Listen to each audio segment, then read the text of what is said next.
bastos na dun sa may lumalabas na. Ay, sabi rin, tanghali na naman eh. Oo, ano naman na. Pag bata dito, maaga nagigising talaga, di ba? Oo. Ang late na tulog eh. Late lang yun naman. Pwede ba bumangon? Masa na? Ano yun? Ano sila? Ano ba yan? Badminton, pickleball. Badminton. Dinadayo din yung badminton dito. Ganda ng badminton dito. Sino kasama niya? Girlfriend Si niya? Ina, oo. Sila lang? Eh di nasa... Minsan pa rin ni Ina. Dumadayo yan. Minsan sexy kasi ko pagod siya. Hindi sumama. Sayang, nagbabadminton din ako dito, kaso tingnan natin. Sama ako Ano rin minsan. ito yung wall climbing ba? Sabi magmamapping climbing din. Tapos nakakakakit ko lang ng bundok, di ba? Nagpa-square tayo. Saan bundok? Highest peak sa Luzon, galing akong Benguet, yung Pulag, tita. Oh, Sila is galing na rin doon. talaga. Highest peak yun sa Sa buong ano Luzon. ba yun, Kabayan Benguet. Kaya naalala ko lagi sa gabi kasi ano ba, nakaakyat ka ba talaga? Nakaakyat ka talaga? Bakit nga ako? Sabi mo mga pag-uwan kasama mo, di ba? Parang yung ano. Hindi ba malamig na? Tita, 2 degrees eh. Yung- Nasa summit kami noon. Pero okay lang kasi ang ganda ng weather. Mas malamig pa yata sa Sagada doon kasi Mahilig ka summit rin pala eh. mag-climb. Pupo dito ako. Yung first time yata, pero at least gusto niya. Hindi, nag-ano ako kasi exercise din dito eh. Oo nga. Sinabihan ako ng doktor, kailangan gumalaw-galaw eh. Kaya meron akong parang every quarter. Eh, gumalaw-galaw naman ang Ang trabaho ko sa bahay. Ako. Kwarto mo, tinisin mo, nakapag-ito ka, pamisan Hindi naman galaw-galawin yung trabaho. Opo, hindi naman ganun eh. Oo eh. Nag-ano Doon ako ka pa dito. rin sa ano? Hindi Opo. sa... Opo. Wala namang corruption doon. Tita, ang dami. Marami na akong tinanggihan, tita. Totoo lang. Kinukwento ko yun lagi kay mama. Sana.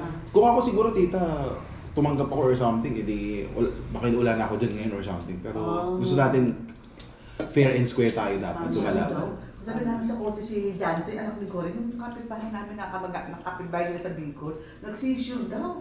Tatay niya kasi kwentuhan namin yun. Sa Guarin? Oo. Eh baka daw sa Bacalao, tatapos sa... Magugulit ka na lang, tita. Tatay na. ayaw na. Ano ang bank account mo? Alam na namin yun kasi may ganun eh. Tatanong, ay ako nang binibigay. May sakagad, sakapap. Alam nga Ganun lang ba? dati. Tinatanong lang. Oo. Ay hindi kasi may ire-regalo daw. Alam. May bibigay daw na regalo. Regalo? Bank account? So ano pala? Hindi dito ganun eh.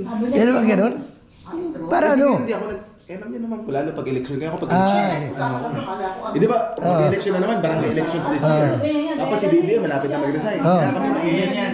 Noong una, hindi ko binigay. Kinuha naman Gcash. Yung parang online ano. Kinuha yung account ko. Sabi ko, hindi po.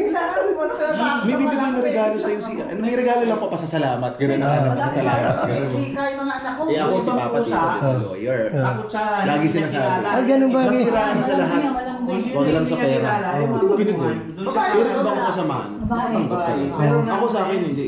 Ganun pala technique ngayon, nag-Gcash. Oo, hindi kasi parang hindi obvious kasi. Oo nga. Tsaka siyempre, may favor kasi ibibigay sa'yo yun pag ikaw may binigay sa'yo. Oo. May kapalit yun. Oo, yun nga. Siyempre, yun nga. Iba ko sa akin. Kung ako siguro dito, matagal lang ano yung ako. Yung pera ko ngayon, pinaghirapan ko to, hindi ko to kinuha ng under the table na ibigay mo sa akin. Kasi kung gusto ko dito, may... Oo, siyempre nga. Pero talaga pala nga, ano, Minsan may ganun pala gimmick nila ngayon, ano. Alin? May bibigay ako sa iyo, ano ba Gcash mo, ano ba? Oo, sa Bank Pilipinas account mo. dito. Ganun pala yun. Di lang ako never... Tatanungin ko ano bank account mo, You can look bibigay. at it from totoo, hindi ako... Digital, kasi hindi ko gusto kaya. ko yun, digital. Masaya naman ako dun sa pasweldo, yung okay naman. Kumbaga, thankful lang ako kasi wala naman akong sakit, okay naman ako, may work or something. Parang hindi ko naman kailangan ng more than... Tsaka hindi naman lahat kaya bilhin ng pera eh. Di ba yun? Hindi mo kailangan ng sobrang daming pera para maging masaya ka. So, Ano yan, Jem? Tama ka. kaya kami pag-eleksyon, umiiwas kami dito eh. Diba? Ngayon kasi may barangay election November. So syempre magkakampanya na yun. Iwas ako, tatawag yung cellphone ko. Ganun ba? Sir, nasa po kayo? May meeting po kay, kay Mayor, Congressman. Ay wala po, nakalib po ako ngayon, nagpapalusot na lang ako. Pero yung ibang office mate, pupunta doon tapos, kasi ano doon, di ba meeting, kunwari, high-end kami, kunwari, magandang restaurant. Yung talaga hindi puntahan. After ng meeting, hindi, chika-chika lang, hello po, ako si representative po, ako may congressman, ganyan-ganyan. Tapos after, merong isang division doon, sa pupunta ng kaibigan. Talagang ano. Kasi ayaw kasi nila, kasi ayaw namin ibigay ng lahat ng land ng bangko, bank account or any Gcash. Ginagawa nila sobre. Oo. Pero gulat yun, no? Hindi namin binibilang. Ay sir, pasasalamat lang. Yun ang nakakatakot. Okay na po ako, basta po support lang po namin yung program nila sa ganun, DSWD. oo. Ano ko lang. Tsaka po, sabi ko kung magbibigay po si Kung, pwede po ba sa ano na lang po? Doon na lang po sa mga constituents ko na health programs. Hindi po kami tumatanggap. Bawal po, tsaka ako po, hindi po ako tumatanggap po talaga.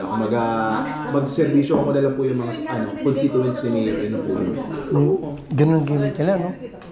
Ganun pala ang gimmick nila, no? Sorry.